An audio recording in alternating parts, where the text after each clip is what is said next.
What's up, YouTube? My name's Zane. I'm bringing you a 30-0 METALFOE True Draco deck profile that I was playing in the NR Rarity Festival.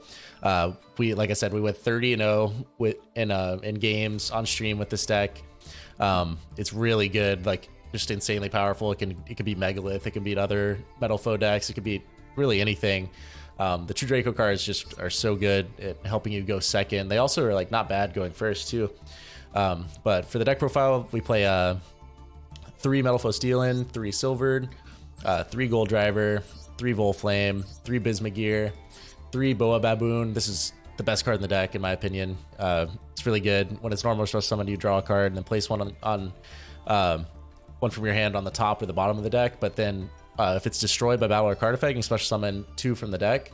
So you can like summon this, cycle a card, then activate a METALFOE, pop it, summon 2 more from the deck, cycle 2 more cards, and then you can go into Grand Pulse and pop the combination that you set, and it'll be able to search a METALFOE monster as well. So this card, it's also just like really versatile for a lot of reasons, but I think it's the best card in the deck.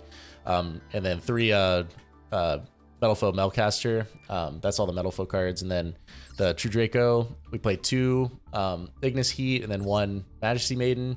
That's all you really need. 3 Summoner's Art just to search the Volflame, just basically 3 more METALFOE cards or monsters. And then we play 2 of the Para-METALFOE's Fusion. You need 2 in the deck to be able to infinitely loop that with Mithrilium, being able to shuffle 1 back. It's like you can do it with 1, but if they stop your Mithrilium effect, then you're stuck. So you need a second one just in case.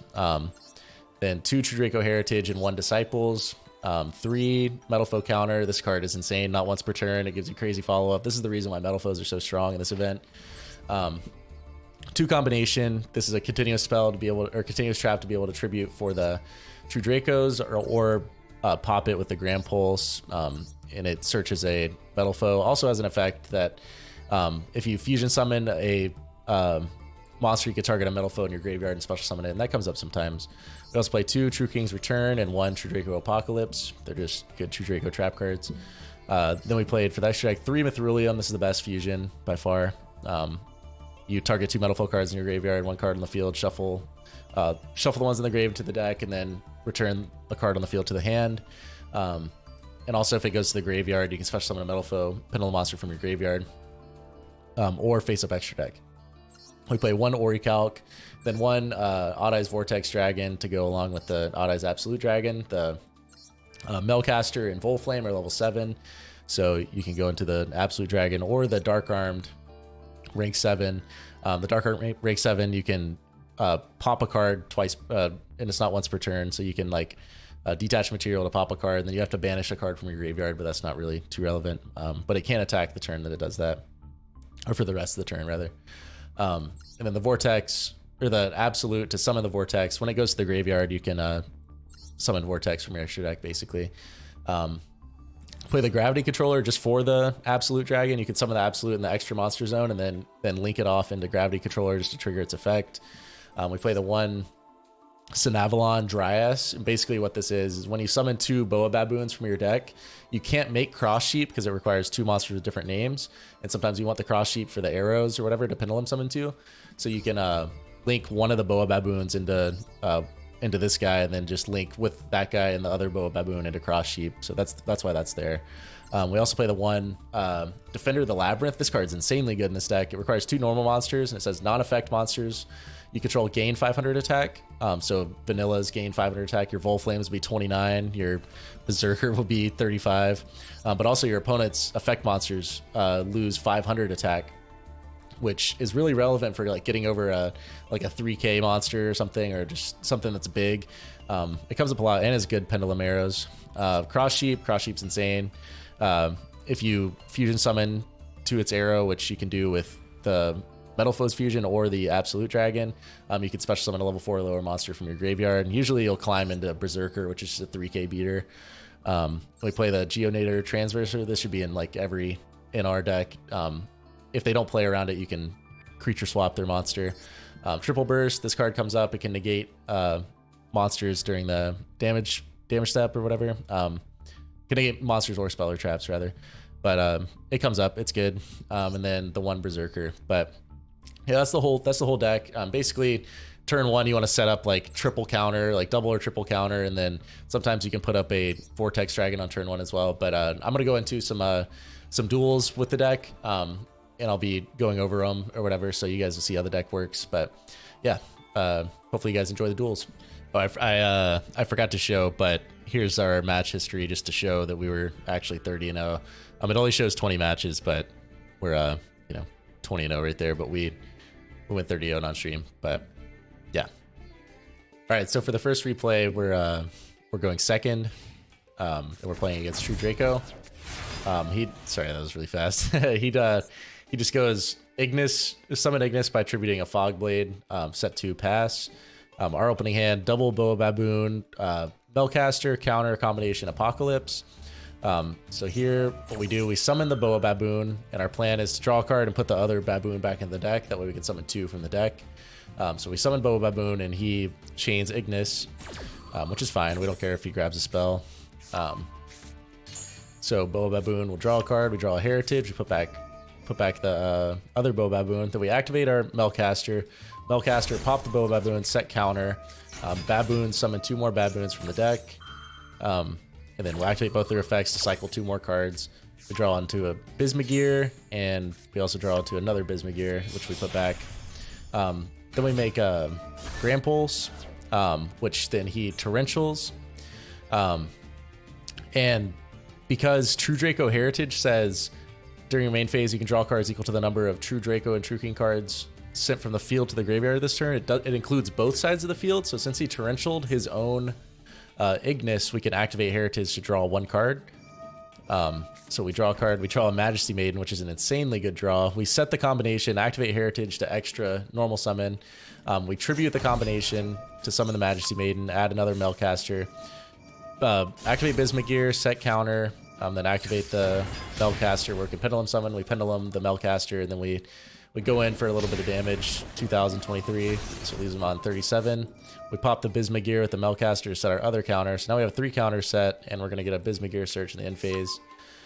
So we're in a really good spot here.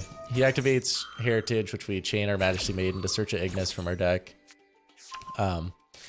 Then he uses Heritage to summon his own Majesty Maiden, which he then uses Heritage Engrave effect to pop one of our counters, and we just go ahead and activate both of our counters. That way they'll be in the grave for next turn to use the Engrave effect. So it triggers his Majesty Maiden. He gets to search at Ignis, which is fine. We have so many more cards than him. It doesn't really matter here. We summon a Volflame and another Melcaster. He attacks over Melcaster. Or he tributes his Majesty Maiden for Ignis, and then attacks over Melcaster and passes. So then we activate the effect of Heritage, sorry, to tribute summon, or extra normal summon. And he chains his Ignis, which we chain our Majesty Maiden to his Ignis. So we'll be able to search another Ignis, he'll be able to search a spell, and we'll be able to tribute summon. So he searches Disciples. Heritage lets us extra normal summon. And we'll summon the Ignis by tributing the Heritage. Heritage will trigger, target is set, which is a bottomless. He activates the bottomless on the Ignis. We chain Ignis to add another spell. I think we add another Heritage here. Yeah, we add another Heritage. So we Xyz summon into the Dark Arm, rank 7. And what we're going to do, we're going to pop his monster and then pop his set card, and the Heritage will let us draw 2 cards because his guy went to the graveyard and our spell went to the grave. And if this is a potential True Draco trap card, we'll get to draw 3 cards. So we'll activate his effect, pop the Ignis, activate his effect again, pop his other set, which is Chain Disappearance, which doesn't really do much to us. We activate the Heritage, draw 2, draw into Steal it, then we Pendulum Summon and just attack for game. So that's the first replay. Let's get into the next one. All right, so here's the next replay. I really want to show this replay just to show how powerful going first can be with this deck. We start with Boa Baboon, shuffle back the combination, then we Melcaster, pop the Baboon. Baboon's going to summon 2 more from the deck. We can cycle 2 more cards. This is the standard combo. When you open Boa Baboon in a METALFOE. So we get a Summoner's Art. We're gonna summon the Grand Pulse. Grand Pulse is gonna pop the combination. Combination will then search us for another Melcaster. With Summoner's Art for Volflame.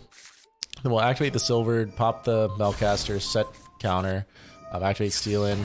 We'll Pendulum the Melcaster from our extra deck and the Volflame from our hand, so that way we can make a rank 7.